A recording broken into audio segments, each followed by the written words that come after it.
Live from multiple locations via the miracle of Skype. It's the LTN Hour. Let's talk NASCAR with your host, Todd Bailing. Co-host, Ed Kaluka. Featuring Dangerous Dan Margetta. And Brian Schmidt. LTN is a caller-driven program, and your participation is encouraged by calling 414-421-7901. That's 414-421-7901. Now, the creator and host of the fastest hour in radio, Todd Bailing. It is not unusual, I suppose, for this program to start during a race. We are 42 laps into the Martinsville race, which started last night when they had complete knowledge that it was not going to make it even to the first competition caution, but we started anyway. Nice to have you. Welcome to the program. Todd Bailing, joined by my three partners, Ed Kaluka of West Bend, Wisconsin. Morning, Eddie.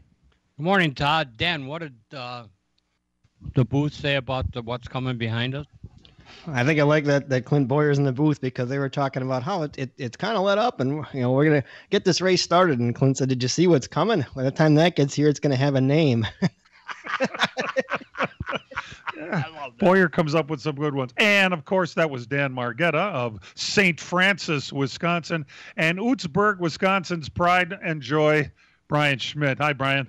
I'd like to know what NASCAR did to Mother Nature. I mean, they must really be on their naughty list or something, because they haven't had a good weekend other than maybe Phoenix and Vegas, but it doesn't rain out there. So other than that, I think they've battled weather at every event they've had this year.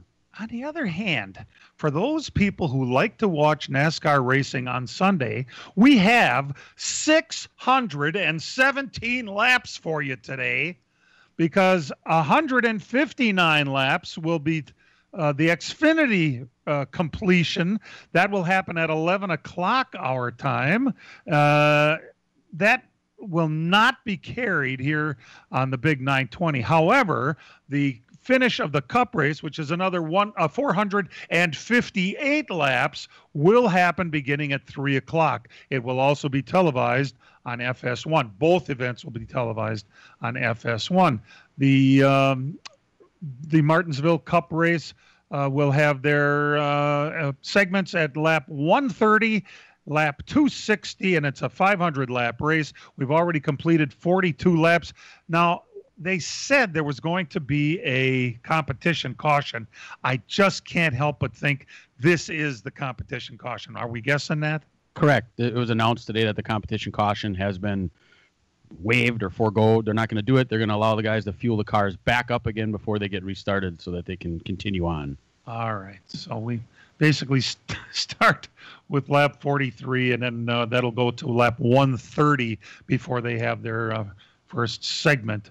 If you would like to join us on the program today, and we love it when you do, you can call us at 414-421-7901, and we will take your opinions or comments on anything having to do with the world of racing. We don't care what it is, really. Just keep it clean, and we're good to go. This was, of course, coming off Easter Sunday. The guys are really excited to get back to work. And then we go and have this rain delay as the 11 car is took the lead just before it started raining. Actually, there was a caution between a couple of back markers when they started raining. Dan, you noticed something in hot laps that your mere mortals such as myself would never notice, and it was on the 11 car. I just noticed before they took the green, they did all those pace laps where they were trying to drive pit road so they could go racing. About just before they went for 2 laps to go, the cars were coming off of turn 2, and they were just kind of getting on the gas, kind of like launching for the start. And that 11 car, man, the rear end of that 11 car dropped right down to the track, and the rear tires almost compressed like drag race tires. And I was like, boy, what do they got in that 11 car? Because he's got some forward bite there. And that's obviously what helped him take the lead in that deal and be good early on. But the car just planted when he hit the gas, and the tires, because they're low air pressure, which I guess that's what they start. I mean, not knowing all the setup wise what's going on there. But it's just kind of cool to see that. And I thought, wow, what's going on there? And immediately, just like you said, right to the front, it's 11, 22, 12, 19, and 9, your top 5 right now. I don't know. It seems to me now, this is just me guessing. I'm going to say that this is going to be Kyle Larson is going to kick everybody's ass today. That's the way I see it. And I can't imagine that he hasn't done it more often so far this year. But apparently they're just getting to know each other a little bit over there, huh? I don't know. Is Kyle Larson a finesse driver, or is he a stand-on-it guy? I thought he's more of a stand-on-it guy, and I think you got to be more finesse here as far as working the brakes and stuff. I don't know. What do you think, Ed? He's in the chase, right? Yeah, gotta win. Yeah. 500 laps. I mean, you're going to learn a lot. He never had a car this good at this track before. He's already 10th in this event. I mean, I don't know. It seems to me just an observation. We'll see. Still think his crew chief is a hindrance. They went on one that event, but I listened to him, and he makes me nervous. Boy, you don't tell Kyle Larson how to drive the car. Just like he tried to tell Jimmy Johnson how to drive the car. Wow. You're a little early on the brakes there. Use a little more throttle in the middle of the corner right there, because of the demographics. The information that flows off these cars today, like Formula One, they have all that information from their computers, and they got that downloaded in front of them. And then at Hendrick, they have the Master Control Center, which diagnose everything in the car from when you turn the fan on or off, or if you have it on or off. I mean, it's just, and then that's okay. That's okay. The technology is great. But why does he have to interpret it for a guy like Kyle Larson, like he tried to do for Jimmy Johnson? Probably because he learned from the guy who is now the head guy, Chad Knaus. Well, Ed, they have no practice. They set these cars up on a simulator, right? I mean, it's a computerized setup that goes in these cars, what they think is going to work. And, I mean, if the driver doesn't spend a whole lot of time in the simulator, I'm not sure what Larson does, but maybe, early on, you got to tell the guy this is what the computer says, how you got to drive this setup. It's not like the old days where we adapted a setup to what the driver feels. It's kind of like we got to adapt drivers to computer setups now, right? Could be. I don't hear that from Rodney Childress to Kevin Harvick. Also, I don't hear you're right, Ed. You're definitely right about that. Those guys have been working together for a couple of years, and this is the first year. They've done all right so far in the little time that they've been together. And then you got the worst spotter in the world working with one of the best drivers in the world, and that's Chase Elliott. Eddie DeHaan, who has literally screwed everybody in this sport that he's come in contact with, and he manages to hang around. So I don't like Eddie DeHaan. All right, hang on a second. Let's first talk to Greg from far away Milwaukee, who's waiting to talk to us. Hi, Greg. Good morning, gentlemen. Howdy. So yesterday, because of the rain delay on the MRN network, I think Rusty Wallace was talking about how people cheated years ago by putting powder, I think, in the rails, they said, and also BBs.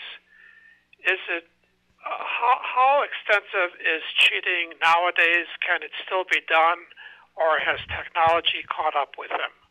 Great question, Greg. Thanks for that, Ed. I think it's harder. Now, what you're talking about, the BBs, that was Darrell Waltrip in that Gatorade car, the Monte Carlo. They called it Big Bertha. They used to fill that thing up with buckshot, and then on the pace laps, they go bombs away, and he'd open the door, and all the BBs would fall out.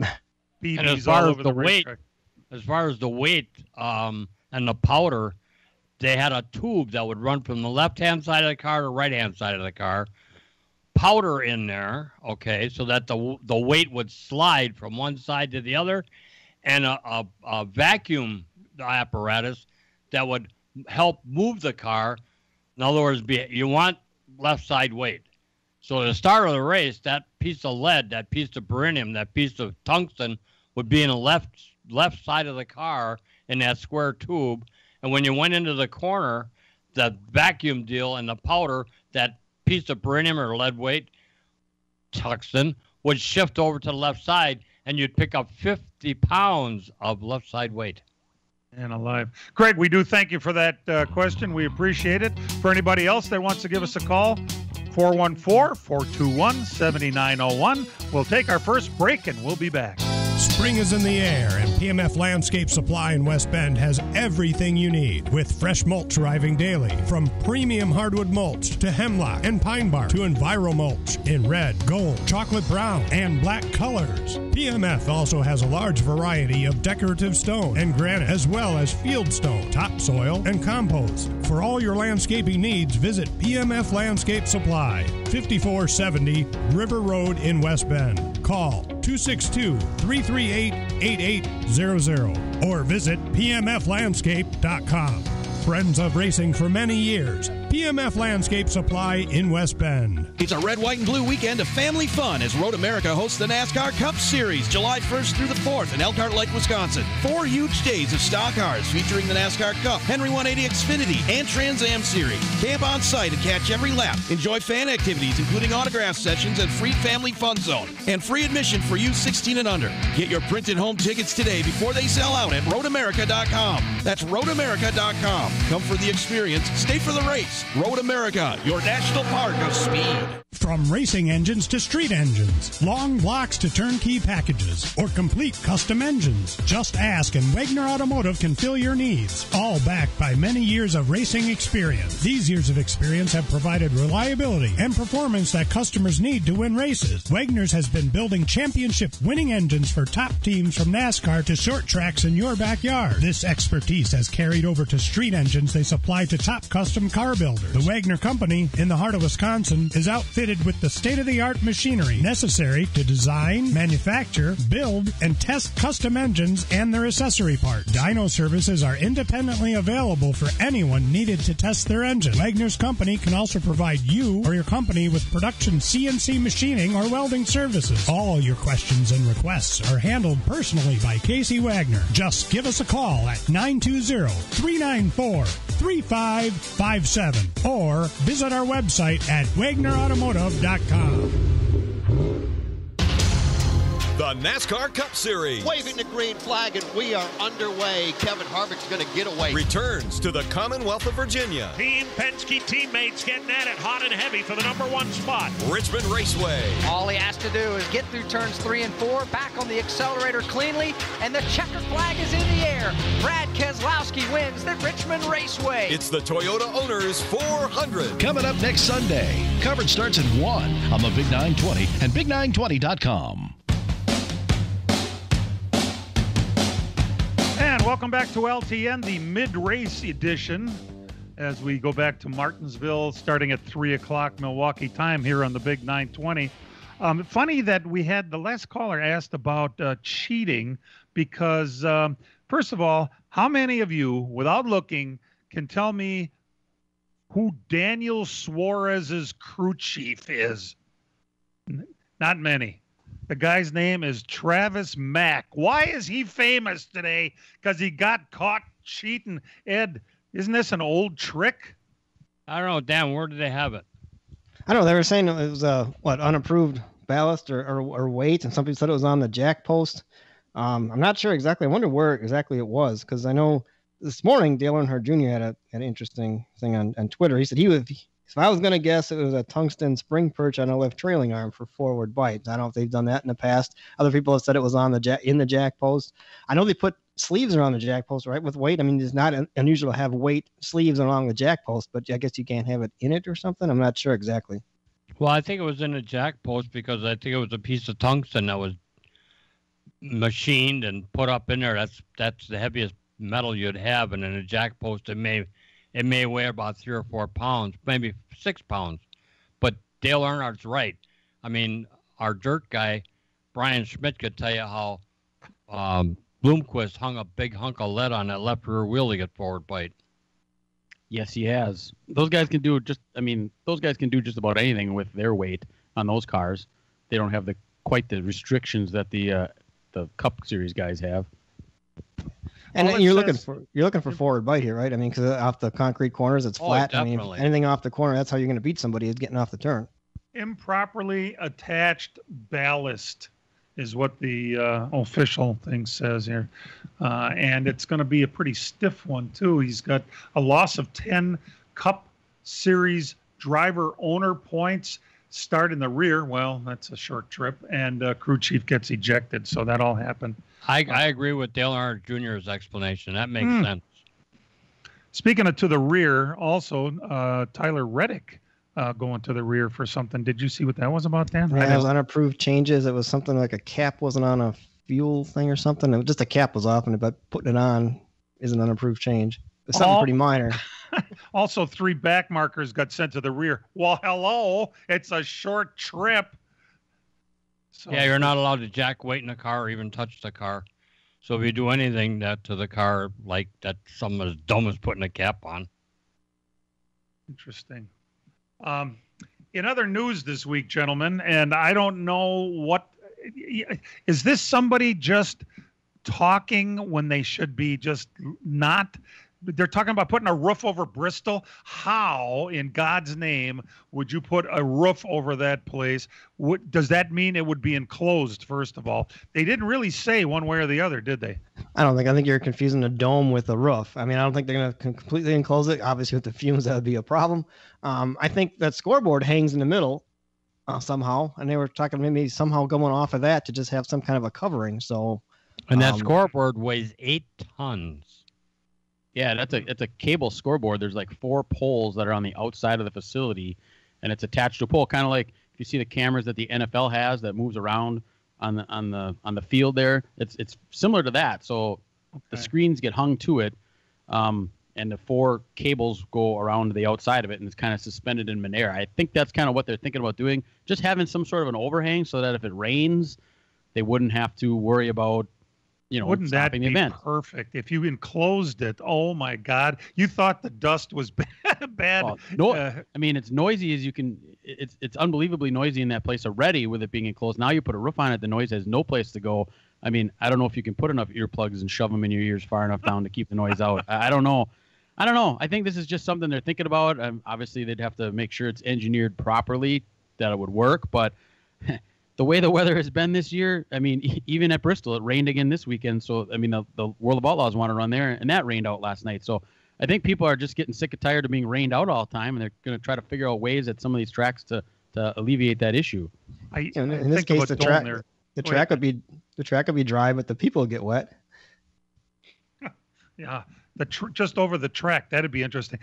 The way I picture it, it would be a big dome that would be way higher than the top of the place, and that the whole side, it would be open all the way around the sides, and the water would just drip off the roof, and there'd be no problem. Well, look at some of these football stadiums like Texas. That whole roof is unsupported and it's lightweight. The sun shines through it. I think that also cost Jerry over $1 billion with a B to build that place. So the question is it worth Las Vegas? Yeah, is it worth spending that kind of money for something you're only going to use a couple times a year? You play 8 home NFL games. It's going to be probably 9 with the extended thing. Plus they play a lot of college games there. They use it all the time. Are they going to get enough use out of Bristol to warrant putting that kind of money into it? I mean, they played that football game in there several years ago with Tennessee.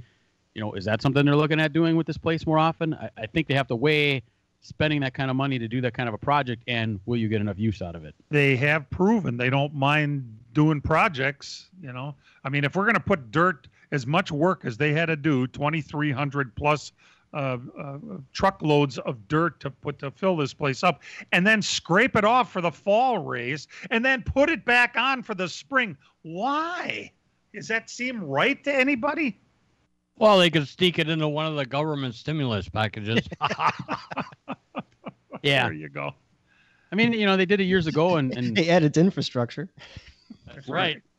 When we're all done, and when both series here run, what occurred Friday night there, I'm not so certain there's going to be as much dirt racing at that place in the next year as we had this year, just given some of the incidents they had on Friday night there. So, we'll see. I mean, they're going to do it next year. Beyond that, I don't know. We'll have to see what comes about after this. Well, you opened the door, Brian. What kind of incidents did we have? They had cars with just parts failures on the dirt late models Friday night, and a lot of it was just because those cars are going so fast. You had the best in the business finally show up there. You didn't have as many of those cars back for the Bristol Dirt Nationals 3 weeks ago, and now you did, and they were going so incredibly fast. I mean, Jimmy Owens' wheel just came apart. His left rear wheel, the stud snapped off just from going that fast. Ricky Thornton Jr., his right front control arm just broke off the car because of the load and the speed those cars are going through the corners. You know, now the sprint cars are coming there in 2 weeks.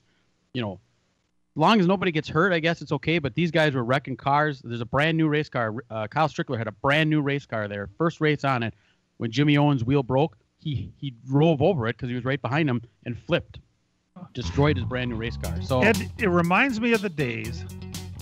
In fact, Ed, you're going to have to tell us about this. When you convinced NASCAR to treat it as a super speedway. We'll get to that and take your calls when we come back. As a growing manufacturing company, we needed security solutions. We chose Bonafide because of the services they offer, pricing, and trusted reputation. But it's their outstanding service and support that convinced us we made the right choice with Bonafide. When businesses need security, they contact Bonafide Security Solutions. From locks and alarms to safes and surveillance, we do it all. We are Bonafide. We protect what you value. For your free security survey, call us today or visit bonafidesafe.com. Miller Sales and Service is the Midwest's #1 Bravo trailer dealer for customer service and satisfaction. Serving the area since 1939, Miller's is located on the corner of Highway 57 and K in Random Lake. As the Midwest's #1 Bravo trailer dealer, Miller's has all kinds of Bravo trailers from 8 feet to 48 feet in stock. They also have a selection of B&B utility and dump trailers, reliable and Chilton open aluminum and steel trailers. With over 50 pre-owned low-mileage cars, trucks, and SUVs, Miller's has just the vehicle you are looking for. Miller's also carries a full line of Alumacraft boats and Manitou pontoon boats, complete with Evinrude outboards. Why not buy from racers who know what racers want and need? With Miller's Sales and Service on the corner of Highway 57 and K in Random Lake.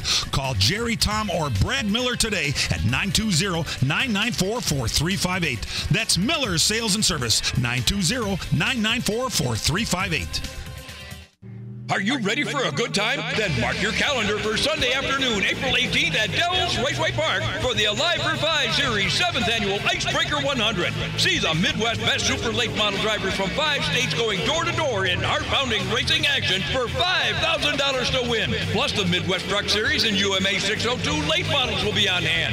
Fan gates open at 11, time trials at 12:30, and racing action at 2. Adults are just $20, senior students and military $15, and little race fans 12 and under are always free at Dell's Raceway Park.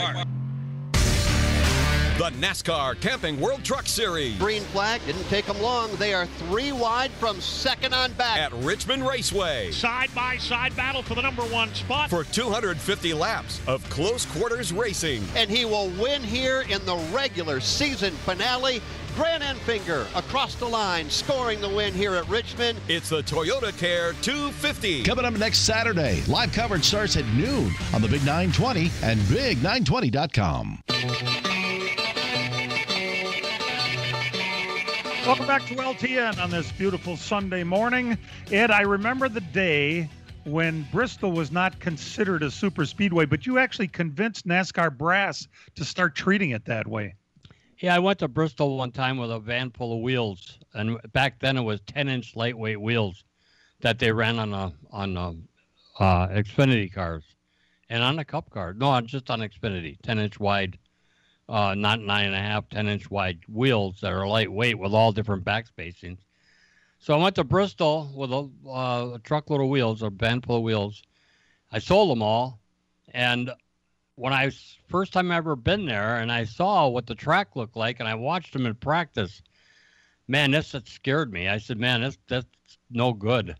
So I went to the trailer, the NASCAR trailer, and I said, I have a problem that I think the wheels we're providing for these cars are not heavy enough. And Bill France Jr. said, what are you talking about?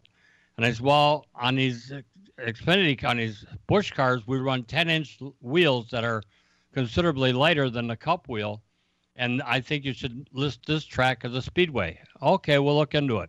During a race, Mark Martin came in for a pit stop, changed wheels, put on new wheels, and 2 laps into it, the right front wheel cut the center out of it and went down the front straightaway. One of yours? Oh, yeah. Yeah. And so after the race, I got a call, Ed Kluka to the NASCAR trailer, So I went in there, and it was the coach and Bill France Jr. and Les Richter was the coach. Yeah. And he said, well, okay, what's the problem? And I said, well, I explained it to you that these cars run, short track wheels.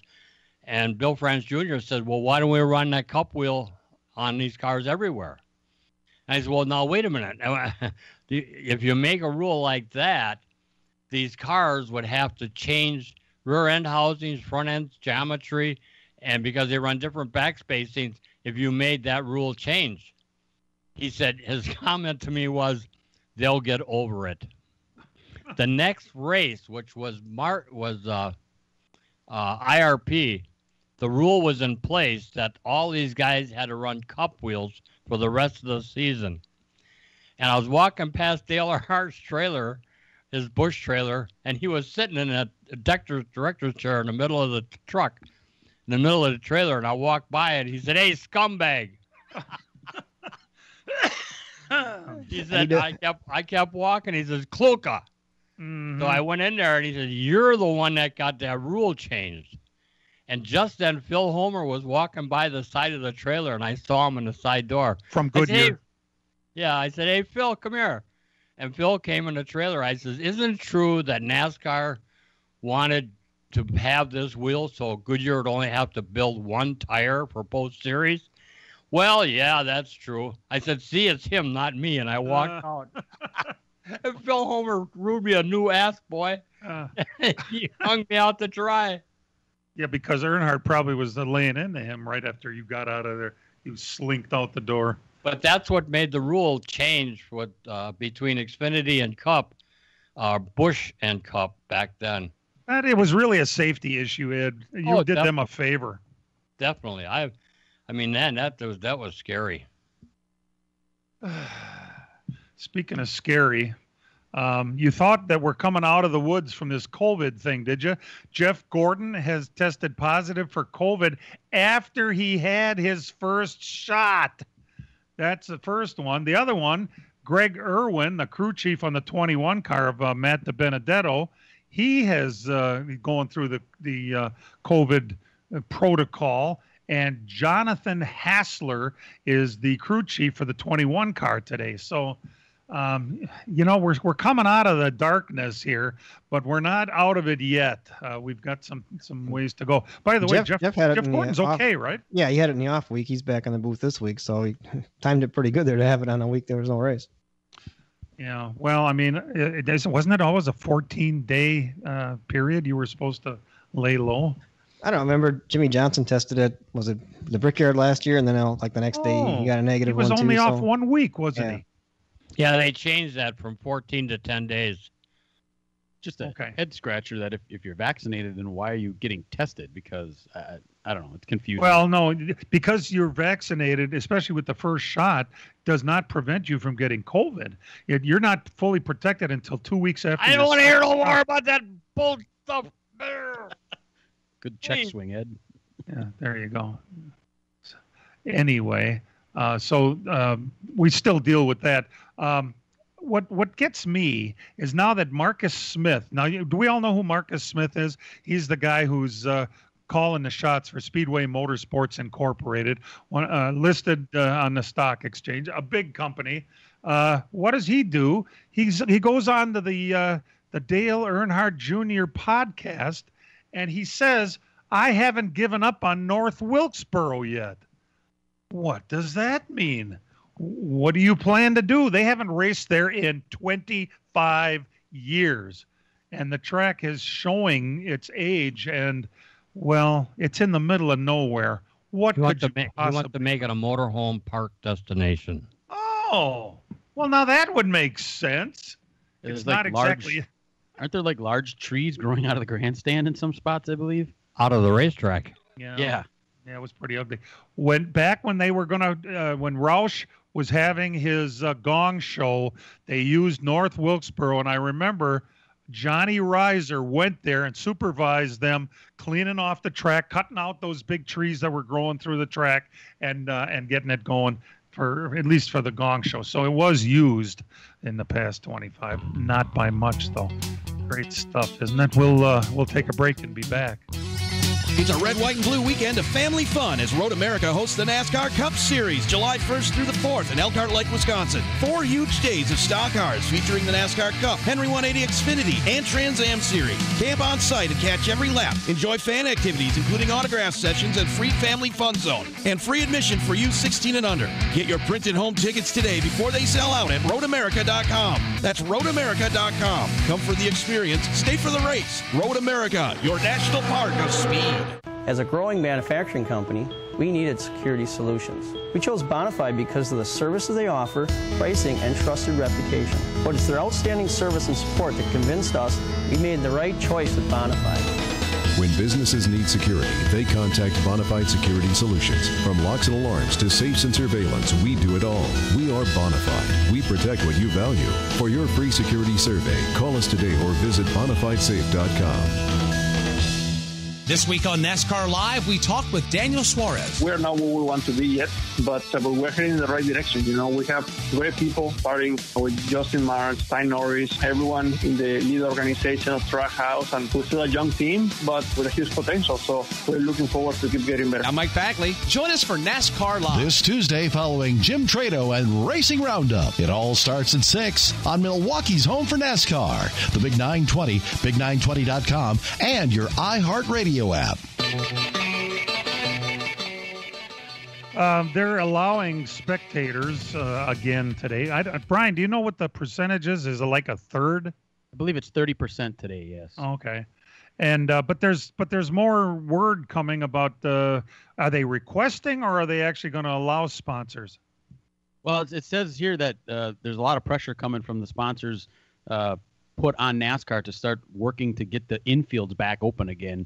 And a press release that came out yesterday says they're talking about opening up that to limited vaccinated guests starting with Darlington's race May 7th to the 9th. So they're going to start it and see what happens there. Thing. You will have to show your papers. Yes. Dan, we were in the infield at the Phoenix race. Hey, they're talking the garage area. I think they're talking through the for and, remember at Phoenix the whole fan by the garage thing that was all shut down, and they're talking about things like that. Well, yeah, the big thing there is a lot of these sponsorships, include selling hospitality assets such as garage tours, hauler tours, the ability to be on pit road just before the start of the race, the rub shoulders with the people, all that sort of stuff that we used to have back in the day. The sponsors are catching heat because they're still paying the same amount of money to put their name in the car, and they're not getting any access. So sooner or later this was going to become an issue. And now as more people are getting vaccinated, they're sitting there going, why can't we go in there now? We're supposedly good. So and they should be. Every time we had to call our friends over the fence and talk between the fence. Yeah, we called them over. That was kind of good. Hey, there's a young man that was involved in a car crash. You haven't heard his name too much yet, unless you follow the ARCA series. 16-year-old Taylor Gray. Wow. He's one of two brothers that got backing from Ford, Dan, right? Right. He signed with the David Gilliland Racing. These guys were drag racers before, right, Brian? The brother Tanner drives the number 15 truck on the truck series. Taylor, I think, was in some ARCA and K&N East stuff, right, Brian? Yes. Yep. Tanner Gray was actually the pro stock champion for the NHRA. I want to say 3 or 4 years ago. He's one of the youngest ever to win that pro stock championship, and now he's switched over to NASCAR, running for the truck series. Yeah, his younger brother Taylor is an up and comer in the ARCA. Well, he was an up and comer. Unfortunately, he was involved in a single car accident in Statesville, North Carolina. This is, I'm not sure how far Statesville is, but it's part of that area down there. It's just north of Charlotte. It's north. He broke L4 vertebrae in his back and had surgery for it. They are hopeful that he is going to have a 100% recovery out of this deal. He was supposed to make his debut this coming weekend in Richmond in a truck. The timing couldn't have been worse. And, a single car accident. I'm going to guess that it wasn't snow covered and slippery roads. All right. I think he was hot rodding around with his 16-year-old mentality and did something stupid. It sounds like he did. Like Tiger Woods? Well, yeah, there's another one. 83 and a 45. we wouldn't have even known that if it didn't have a computer in the car, right? So interesting how these things happen. So his truck debut, Taylor Gray's truck debut, is now on hold indefinitely until he can recover from back surgery after breaking his back in a single car wreck, something bad. But with that bad news, we do have a little good news for you. The name is Colt Matthew Kenseth, the first grandson of Matt Kenseth, was born Friday, I believe, down in Florida where Ross lives. This is not Ross' oldest. He has a little girl too, but it's the first Kenseth grandson because, as you know, Matt has 4 daughters. This is Ross is his only son, and the name carries on to young Colt Kenseth, who is now 2 days old. Happy probably birthday. be on a go-kart next year this time. Listen, if Ross isn't in a race car, what are the chances Colt will be?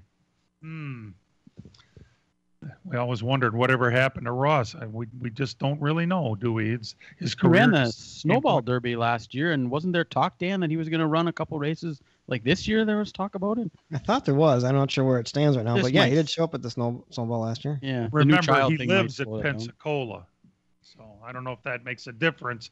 He might have had somebody down there that got him a ride, but he didn't even do such a bad job, did he, Brian? No, he was a couple laps down, but he hung in there. He'd been off for like over 2 years, I believe. His last race, was that at Chicago, Dan? The last NASCAR race? NASCAR. Yes. I think so. Or yeah. any race. Yeah, that was at the Xfinity race that ran the next day. The guy working the pit entrance didn't open the pits in time, and he opened it after he was he leading, or he was up front and he went by, and then the pits opened behind him, and they left him out there on old tires. And I thought he did real well, finished 6th, but that one guy's, the pit guy, entrance guy's mistake might have really cost him a career. Flagman? Yeah. It didn't open in time. The leader went by, then the pits opened behind him, so everybody pitted behind him, and he got stuck, and the guy made a mistake. That was like his one job, and he didn't do it. And didn't realize how, when everything's on the line there, he's out there on old tires, then he went back to like 14th or something like that, but ended up finishing 6th, pretty much with a knife and a gunfight. And I thought it was a pretty good run, but people don't see that. They only look at wins, and that guy's mistake on pit road kind of really curtailed him going forward. That'll do it, no doubt. Hey, is this, Ed, I don't have my chart. Is this a 750 horsepower track today? Yes. Is this the high horse? Okay. Yes. Road courses and anything under a mile. Okay. So that's a little bit different now. The 750 horse cars are kind of playing into Penske, who has put a lot of money into that bigger horsepower program. So maybe Dan was onto something there when he thought this could be a Keselowski track. The trouble is, I always think it's going to be a Logano track. So who knows? It will be starting today at 3 o'clock Milwaukee time. Before that, and you will be able to hear that, by the way, on the Big 920. Before that, the rain-delayed Xfinity race will be carried on FS1 beginning at 11 o'clock, or as soon as this program is only over, some 21 minutes from now. So you'll be able to watch that too. And if you'd like to participate in the program, you can call us at 414-421-7901, and we'd love to hear from you. That's for sure. All right, I tell you what, let's sneak away and do a break right now, Matt, and we will come back, and halfway through our next segment, we'll start talking about some dirt track results. Hang in there. Miller Sales and Service is the Midwest's #1 Bravo trailer dealer for customer service and satisfaction. Serving the area since 1939, Miller's is located on the corner of Highway 57 and K in Random Lake. As the Midwest's #1 Bravo trailer dealer, Miller's has all kinds of Bravo trailers from 8 feet to 48 feet in stock. They also have a selection of B&B utility and dump trailers, reliable and Chilton open aluminum and steel trailers. With over 50 pre-owned low-mileage cars, trucks, and SUVs, Miller's has just the vehicle you are looking for. Miller's also carries a full line of Alumacraft boats and Manitou pontoon boats, complete with Evinrude outboards. Why not buy from racers who know what racers want and need? With Miller's Sales and Service on the corner of Highway 57 and K in Random Lake. Call Jerry, Tom, or Brad Miller today at 920-994-4358. That's Miller's Sales and Service, 920-994-4358. Are you ready for a good time? Then mark your calendar for Sunday afternoon, April 18th at Dell's Raceway Park for the Alive for 5 Series 7th Annual Icebreaker 100. See the Midwest best super late model drivers from 5 states going door to door in heart-pounding racing action for $5,000 to win. Plus the Midwest Truck Series and UMA 602 late models will be on hand. Fan gates open at 11, time trials at 12:30, and racing action at 2. Adults are just $20, senior students and military $15, and little race fans 12 and under are always free at Dell's Raceway Park. Spring is in the air, and PMF Landscape Supply in West Bend has everything you need, with fresh mulch arriving daily, from premium hardwood mulch to hemlock and pine bark to Enviro mulch in red, gold, chocolate brown, and black colors. PMF also has a large variety of decorative stone and granite, as well as field stone, topsoil, and compost. For all your landscaping needs, visit PMF Landscape Supply, 5470 River Road in West Bend. Call 262-338-8800 or visit pmflandscape.com. Friends of racing for many years. PMF Landscape Supply in West Bend. Make sure your hands are free, because you're going to need them to win $1,000. Win $1,000 in your hand up to 12 times a day, weekdays. Just listen here for the keywords to enter at our website. At thebig920.com. Did you know cardiovascular disease is the #1 killer for women? Support the Go Red for Women movement, working to end heart disease and stroke for women. Text Go Red MKE to 71777 to donate today. Man, we just heard that Dell's commercial. It's coming next week. Dan, you're going up there, aren't you? Yes, we'll be up there. Ready to kick the season off. I mean, it's here we go. You know, the Wisconsin season's going to get rolling. Next week is the Dell's opener. It's 2 weeks to the Slinger opener. Good God. We'll be up there both times. They're going to show from each track. Where has the winter gone? My goodness, seems like it just started. Hey Ed, one of our Facebook listeners, Beth, her name is. She wants to know what's going on with the new NASCAR wheels that they are working on. Are they still on track? Oh yeah. It's a new BBS wheel made overseas. It's aluminum alloy wheel. It has one lug nut, one spiral nut in the center like a sprint car that holds it on the car against drive studs. And it's a 18-inch wheel, whereas now they run a 15-inch diameter. So it's 18-inch wheels with a little less sidewall than they have now, but it eliminates the need for an inner liner, which makes that cars lighter on these tracks that are speedways, and it's much wider. Actually, they'll have 14 square inches more contact patch than with the old tire. Wow. And Dan, that car is coming quick, isn't it?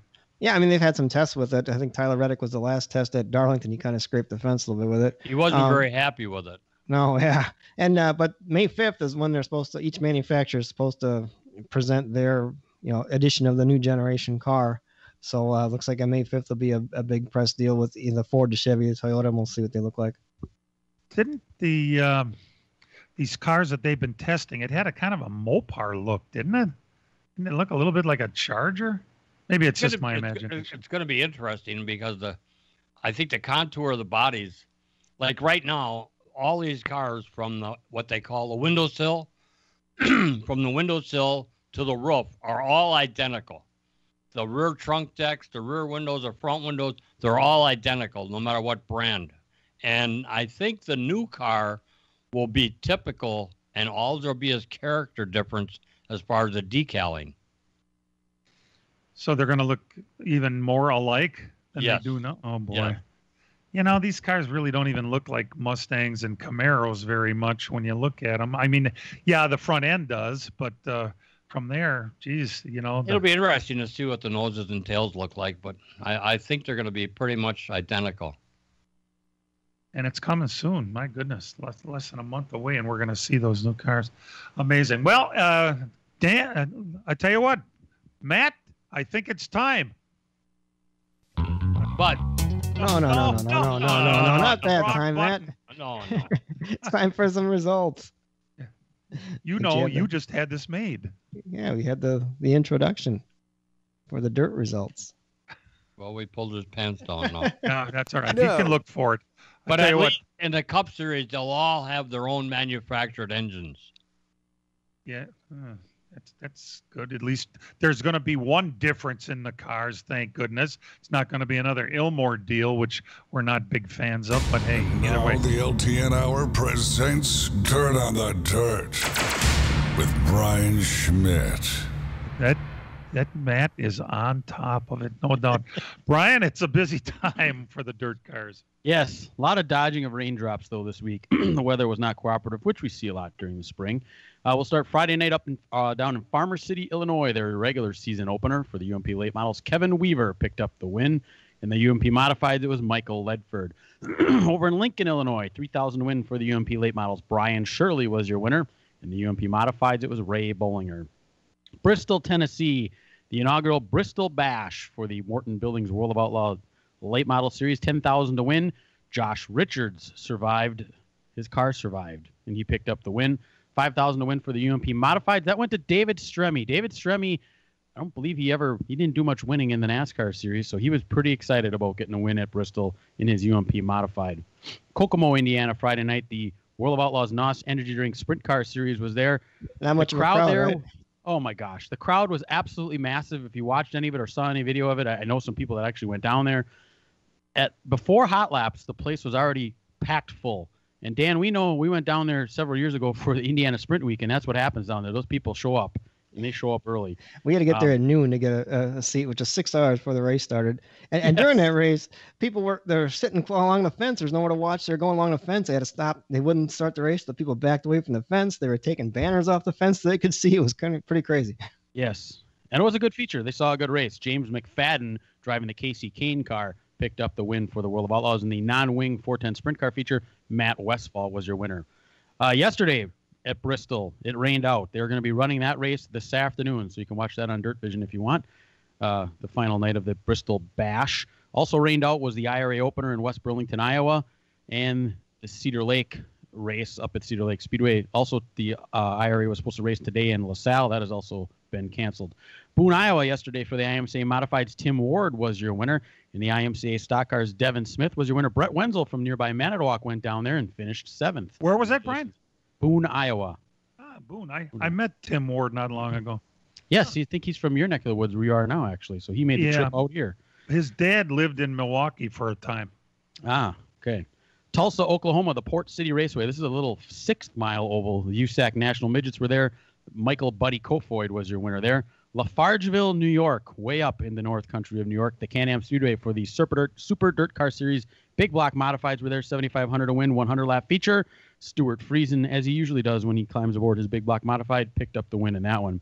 And finally, Hopstad, Indiana, the Tri-State Speedway for the World of Outlaw NOS Energy Drink Sprint Cars. Once again, an overflow crowd. Those people in Indiana love their sprint car racing.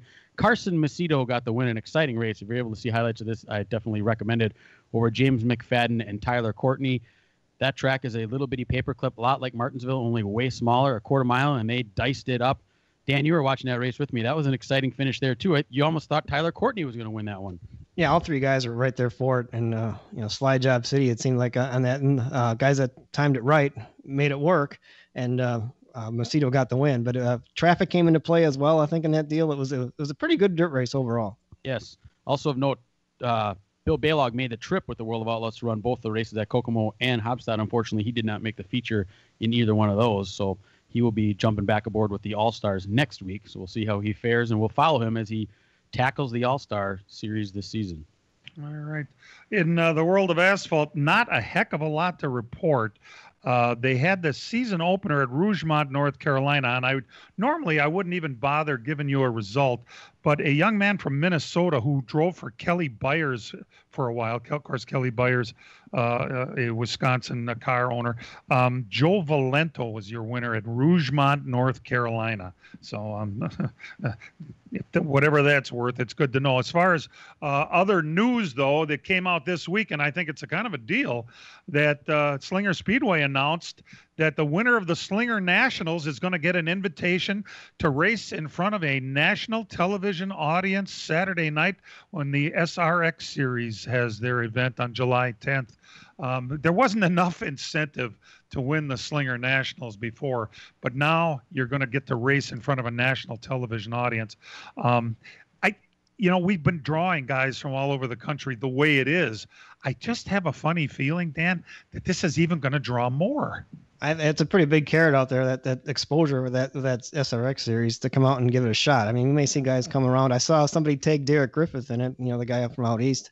We seen win down at New Smyrna. I wonder if he'd show up, and I think they will. It'll bring a good field of cars to the National, even better one than we've already had, and it makes it that much harder to win that race.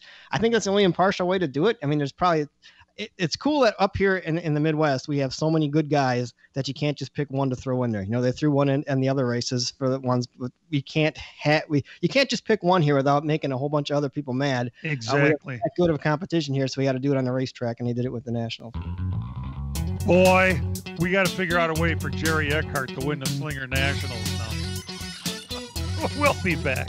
From racing engines to street engines, long blocks to turnkey packages, or complete custom engines, just ask and Wagner Automotive can fill your needs. All backed by many years of racing experience. These years of experience have provided reliability and performance that customers need to win races. Wagner's has been building championship-winning engines for top teams from NASCAR to short tracks in your backyard. This expertise has carried over to street engines they supply to top custom car builders. The Wagner Company, in the heart of Wisconsin, is outfitted with the state-of-the-art machinery necessary to design, manufacture, build, and test custom engines and their accessory parts. Dyno services are independently available for anyone needed to test their engine. Wagner's Company can also provide you or your company with production CNC machining or welding services. All your questions and requests are handled personally by Casey Wagner. Just give us a call at 920-394-3557 or visit our website at WagnerAutomotive.com.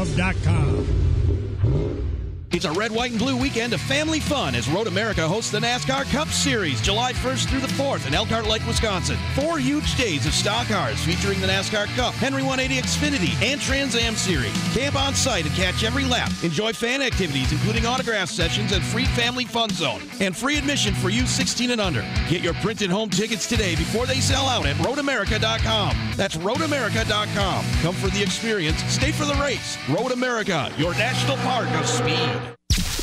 Make sure your hands are free, because you're going to need them to win $1,000. Win $1,000 in your hand up to 12 times a day, weekdays. Just listen here for the keywords to enter at our website. At thebig920.com. Did you know cardiovascular disease is the #1 killer for women? Support the Go Red for Women movement, working to end heart disease and stroke for women. Text Go Red MKE to 71777 to donate today. All right, we have the benefit here of being able to tell you what's going on during a race while we're in the middle of it. 42 laps in. Believe it or not, that's only 19 minutes of racing we've had. So we still have 458 Cup laps to bring you and 159 Xfinity laps later today. So good stuff all the way around. All right, what do you got, Dan? Anything? Well, I don't know. What are you looking for today? I mean, you're thinking about, we already got the race started, so we got a little bit of idea who's doing good and who's not. On the Cup side, I think it's a Penske day. The Penske cars seem to run good here all the time. Keeping with the 7 different winners and 7 first races, I'm going to take Brad Keselowski to be 8 for 8 to start the year. We'll see what happens. I don't know what you guys think. The 48 car owned this track, didn't it? With Jimmy Johnson. The 48 car is now the 5 car, and Kyle Larson is 10th, and he's going to be fine. He's going to win this thing. Okay, Brian, I'll what do you take the think? 19. How you doing in your fantasy league there? This is what happened. That's why I don't do fantasy things, because we have an off week and I forgot all about it. And I didn't make a lineup, so the race already started. And Ed reminded me this morning, and my lineup is full of dirt track guys that aren't going to do anything here today. So I'm throwing one away today. I have to come from the back, I think, from now on. Brian, who are you looking at?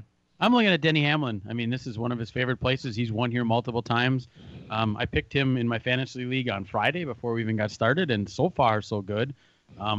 Track isn't going to change a whole lot today now that it's going to be, the entire thing's going to be run during the day, so hopefully his car is just as good. But I got him winning the race today. This is his home track, I think, because he's from Virginia.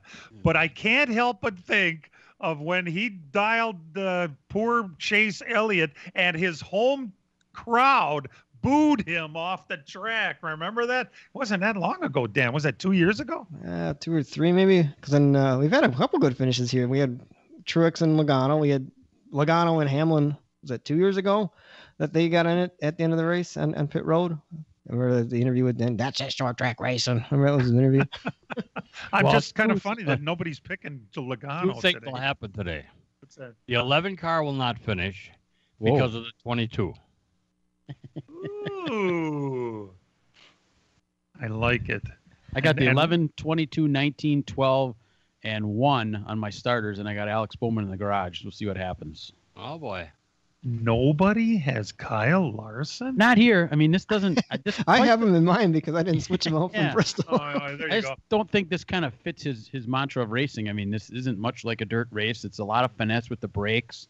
It just didn't seem like... I mean, hopefully... I mean, if he proves me wrong and wins, great, but I don't see this being his cup of tea here today. This all kind of leads into the best driver alive conversation. Is he? Oh, yeah. On if you to go through all spectrums of racing, yes. All right. Well, there are those that think that Logano is at the top of his game right now. It'd be kind of hard to argue with, wouldn't it? You may not like the guy very much, but or Denny Hamlin will get caught speeding. Oh, he does something stupid all the time.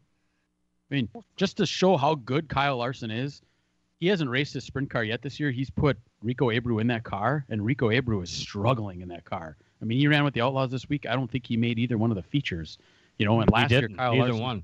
Yeah, and Kyle Larson was winning in that car every time in it. It's the same exact car with just a different driver in it.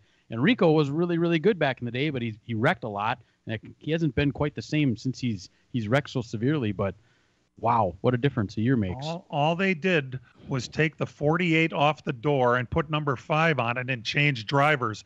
The crew chief and the entire crew are exactly the same as they were with Jimmy Johnson. So it sounds a little bit like the same thing with Kyle Larson. Yep. You know? Yep. And the problem with those cars at Bristol is they don't use a torque wrench to tighten them wheels.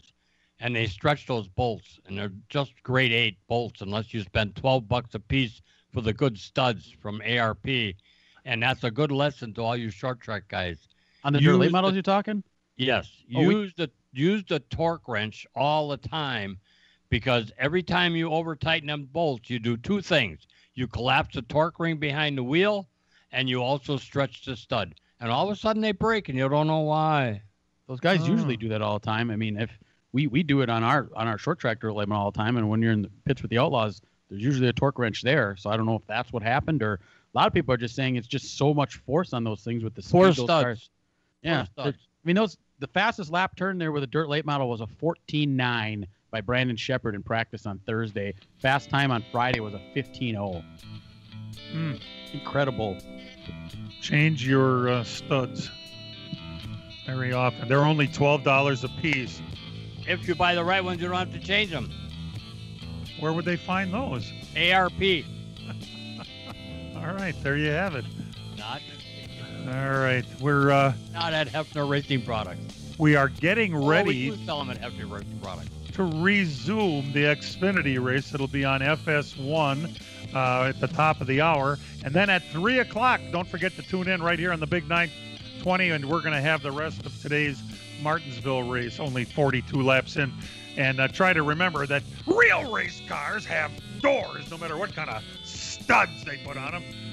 LTN is produced and directed by Dangerous Dan Margetta, our in-house engineer, website coordinator, and king of the knobs, is Matt Hangover Losi. That might answer some things. Hangover. Thanks from all of us, and we'll see you next week, everybody. This program has come to you live from multiple locations via Skype. Any and all comments expressed on this show do not necessarily express the opinions of this station, its employees, or advertisers. Your comments are always welcome at mail@ltnradionetwork.com. Find us at facebook.com/LTN Radio Network. And thank you for your support since 1985. Tune in again next Sunday morning at 10 a.m. Central Time for the LTN Hour on the LTN Radio Network.